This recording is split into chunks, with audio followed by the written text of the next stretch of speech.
ये कूलर अभी ठंडी हवा नहीं देता सिम्फनी वाला, ऐसे बहुत से लोगों के कंप्लेंट्स आते हैं। एंड आज के इस वीडियो में मैं आप सभी को वही बताने वाला हूँ कि ये जो कूलर है आपके पास में जो आपको ठंडी हवा नहीं दे पा रहा है, उसके अंदर क्या दिक्कत है वो आज के इस वीडियो में मैं आपको बताने वाला हूँ। अगर आप ये वीडियो ध्यान से देखते हो ना तो वीडियो के ख़त्म होने तक आपको समझ में आ जाएगा कि इस कूलर में से ठंडी हवा अगर आपको नहीं आ रही है तो आपने क्या करना चाहिए। सबसे पहली चीज़, ये कूलर देख लीजिए ये कौन सा है। तो ये बेसिकली जो कूलर है ना, ये है सिम्फनी का हाई फ्लो कूलर, जो आपको दो ऑप्शंस में मिलता है। तो इसका जो पहला वाला ऑप्शन होता है ना, वो होता है 27 लीटर्स वाला। एंड इसका जो सेकेंड ऑप्शन होता है वो होता है 40 लीटर्स का वाला। अगर अभी आप इसकी जाली देखोगे ना तो जाली में हमें क्या देखने मिल रहा है, तो इसकी जो जाली है वो कहीं ना कहीं बहुत ज़्यादा गंदी यहाँ पे हो चुकी है। गंदी से मेरा मतलब ये है कि जब आप इस जाली को लेते हो एंड अगर आप इस जाली को साफ़ सफाई नहीं रखते तो फिर क्या होता है, तो जाली ख़राब हो जाती है। ठीक है, और जैसे ही इसकी जाली ख़राब होती है ना तो आपको जो है ठंडी हवा नहीं आएगी।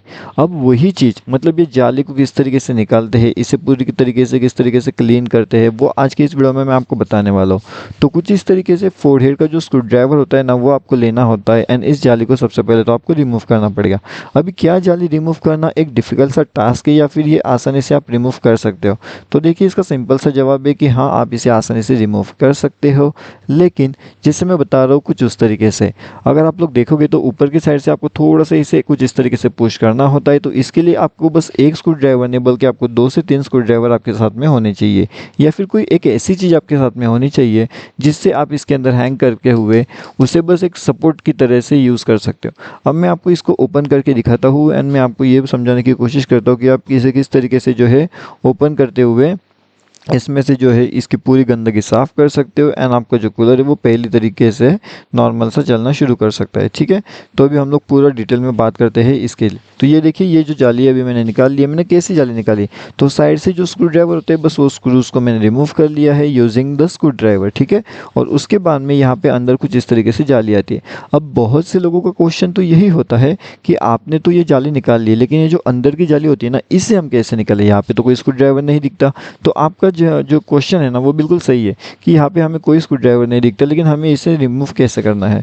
तो ये जो हनीकॉम्ब पैडिंग होती है ना, कुछ इस तरीके से आपको अंदर से स्क्रू ड्राइवर जो है वो डाल करके इसे बाहर की ओर पुश करना है जिससे ये निकल के आए। अब देखिए, एक हाथ में कैमरा होने की वजह से मैं ये एक हाथ से कर रहा हूँ, तो लेकिन अगर आपके पास में तो एक साइड से आप इसे पकड़ लीजिए, दूसरी साइड से आप इसे पुश करिए, तो क्या होगा, ये जल्दी से बाहर आ जाएगा। अब इसके अंदर एक खास बात है कि ये जो हनीकॉम्ब पैड्स है ना, ये आई प्योर टेक्नोलॉजी के साथ एंड लो पावर कंजम्पशन के साथ में आते हैं। ठीक है, अब लेकिन इसका मतलब ये नहीं है कि आप इसे साफ़ नहीं करोगे तो भी ये चलने लगेगा, ऐसा नहीं होता, आपको इसे साफ़ करना पड़ेगा। दूसरी चीज़ ये है कि आपके कूलर के अंदर जो पानी की मोटर है वो काम कर रही है या फिर नहीं कर रही है। अगर आप लोग देखोगे तो मैंने कूलर की मोटर यहाँ पे ऑन की एंड ये जो पानी अभी नीचे गिरा, इसका मतलब मेरी जो पानी की मोटर है ना वो ठीक से काम कर रही है। मतलब पानी की मोटर में तो कोई दिक्कत नहीं है। एंड अभी एक चीज़ हम लोग समझ में आ चुकी है हमें कि भाई पानी की मोटर तो अच्छे से काम कर रही है। अब इसका मतलब क्या होता है कि हमें जो चेक करना है कि हमारी जो जाली है वो कितनी गंदी है। ये यहाँ पे इसकी पानी की मोटर होती है। बहुत से लोगों का क्वेश्चन होता है कि इस पानी की मोटर को निकालते कैसे। तो ये जो चीज़ है, मतलब अभी आप जो देख रहे हो ना, ये जो साइड साइड में छोटे छोटे डॉट्स है ना, इसको आपको थोड़ा सा कहीं तो कट करना पड़ेगा एंड उसके बाद में आप इस मोटर को ऊपर खींच करके इसे मोटर को यहाँ से बाहर भी निकाल सकते हो। ठीक है, अभी इसके अंदर क्या आता है, ये जो टेक्नोलॉजी पे काम करते हैं कूलर, वो होता है पावरफुल ब्लोअर के ऊपर ये काम करता है। तो पावरफुल ब्लोअर की मदद से क्या होता है ना, आपको एक rapid cooling and high speed blower का एक्सपीरियंस यहाँ पे कहीं ना कहीं देखने मिल जाता रहता है। अब इन पैड्स को, मतलब ये जो हनीकॉम्ब पैड्स है, इसे मैंने साइड में निकाल के रखे हुए हैं। उसके साथ में आप देख सकते हो इसकी जो जाली है वो भी जाली हमने साइड में निकाल के रखी हुई है। अभी हमें क्या करना है, तो अगर आपको ठंडी हवा नहीं आ रही है तो बस उसके ऊपर पानी डाल दो एंड पानी डालने के बाद अगर आप लोग देखोगे ना तो कितनी ज़्यादा धूल, मिट्टी, ये सब यहाँ पे निकल रही है। ठीक है, आप देख सकते हो। वीडियो को मैंने थोड़ा स्लो करके यहाँ पे बताया है कि आपको समझ में आ जाए एंड मैं इस वीडियो को जो है वो वॉइस ओवर के साथ एक्सप्लेन करने की यहाँ पे कोशिश कर रहा हूँ। देखिए अब कितनी ज़्यादा धूल मिट्टी जो है इसके अंदर जम चुकी है, जिसकी वजह से जो है ना, ये क्या होता है बेसिकली, ये जो बाहर की जो हवा हवा होती है ना, उस हवा को ये लेता है एंड आपको अंदर ठंडी हवा देने की कोशिश करता है। मतलब अंदर जो पानी चलते रहता है उससे वो ठंडा हो जाता है। तो वो कब काम करेगा, जब आपकी जाली साफ़ होगी तब। अब बस जाली साफ़ होने से काम नहीं चलता, जो हनीकॉम्ब पैड्स होते हैं ना, हनीकॉम्ब पैड्स को भी आपको साफ़ रखना पड़ता है। अगर आप आपके हनीकॉम्ब पैड्स को साफ़ रखोगे, आप आपकी जाली को साफ़ रखोगे, तब जा कर के आपको जो है हर एक साइड से ठंडी हवा लेने का मौका मिल सकता है, ठंडी हवा महसूस हो सकती है। इसको जो कवरेज एरिया होता है ना दोस्तों, मतलब जो ठंडी हवा आपको मिलने वाली है वो लगभग 16 स्क्वायर मीटर्स के आसपास की आपको ठंडी हवा यहाँ पे देखने मिलने वाली है। तो बस यही इसकी कुछ खास चीज़ें हो जाती है। एंड अभी देखिए कितना बढ़िया दिख रहा है। आपकी जाली अच्छी तरीके से साफ़ हुई या ना हुई, ये आपको किस तरीके से समझ में आ जाएगा, जब आपकी जाली में से आपको आजू बाजू की चीज़ें क्लियरली दिखेगी। अब जैसे मेरे केस में ये है कि इस जाली में से मैं पीछे की साइड का भी देख सकता हूँ। मतलब क्या है कि मेरी जो जाली है वो अभी अच्छी तरीके से यहाँ पे साफ़ हो चुकी है, ठीक है। और इसका जो हाइट है ना वो लगभग कितना रहेगा, तो ये लगभग 3 फीट के आसपास ये जो कूलर की हाइट है वो आपको यहाँ पे कहीं ना कहीं देखने मिलती रहती है।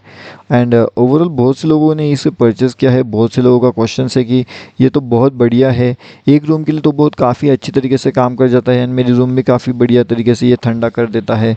ठंडक भी काफ़ी बढ़िया से महसूस हमें यहाँ पे होती रहती है। सही बात है, मतलब ठंडा तो होता रहता है, ठंडक भी महसूस होती रहती है। अभी अगर आप लोग ये देखोगे तो ये सफ़ेद क्या है, तो ये सफ़ेद अभी धूल नहीं है, ये तो अभी हमने साफ़ किया है। लेकिन वो जो उसका कलर है ना वो चेंज हो चुका है, नहीं तो बाकी तो ये तो साफ़ हो चुका है। मैंने आपको दिखा भी दिया है कि किस तरीके से हम लोगों ने इसे साफ़ किया है। एंड एक बार पूरा जब क्लीन हो जाता है ना, तो क्लीन होने के बाद में इसके अंदर कोई दिक्कत हमें देखने नहीं मिलती है। एंड आपको अच्छी से ठंडी हवा भी मिल जाती है। बस अभी आपको ये सेट करना है कि आपको इसे स्विंग मोड पे रखना है, कूल मोड पे रखना है, या फिर नॉर्मल मोड पे रखना है। तो ये तो खैर आपके ऊपर डिपेंड करेगा कि आपको इसे किस मोड पे चलाना है। तो जो भी आपको अच्छा लगता है उस मोड पे चलाइए। स्पीड आप आपके हिसाब से सेट कर सकते हो, लो, हाई, मीडियम, जैसी आपको हवा चाहिए वैसी। अगर अभी आप लोग यहाँ पे समझ पा रहे होगे तो ये जो मैं अभी यहाँ पे हाथ घुमा रहा हूँ इसका मतलब ये है कि कहीं ना कहीं अभी जो यहाँ पे ठंडी हवा आ रही है वो काफ़ी बढ़िया से कूल ठंडी हवा यहाँ पे आ रही है। अभी भी अगर आप लोग ध्यान से देखोगे तो ये जो सामने वाले जो मूवमेंट वाली जो स्विंग है ना, ये स्विंग के ऊपर भी थोड़ी थोड़ी धूल यहाँ पे बैठी हुई है। तो ये भी धूल अगर आप लोग अच्छी तरीके से साफ़ कर लेते हो ना, तो और भी ठंडा हवा आपको महसूस यहाँ पे कहीं ना कहीं हो सकता है। देखिए अभी ये कूलर को लेकर के तो हमें लगभग 2 साल से ऊपर ऑलरेडी हो चुके हैं। तो डेफिनेट सी बात है कि थोड़ा बहुत तो उसका लैग होगा, लेकिन इतना भी नहीं, क्योंकि वो अभी भी काफ़ी बढ़िया चलता है। अगर ये वीडियो अभी आपने देखा है तो वीडियो को लाइक करिए।